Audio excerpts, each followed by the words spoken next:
I am gonna tell you some daily usage sentences which actually sounds like a native, and here it is. तुम बिल्कुल मेरी तरह हो. You are my namesake. तुम्हारे भाव कुछ ज़्यादा ही बढ़ रहे हैं. You act so pricey nowadays. मैं तुम्हारी रग रग से वाकिफ हूँ. I know you by your every inch. एक तो ये पागलों की तरह बिहेव करना बंद करो.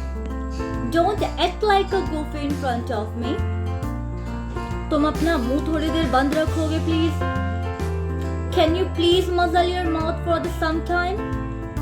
मुझे चक्कर आ रहा है. I feel so giddy. So friend, here are the some sentences which actually sounds like a native.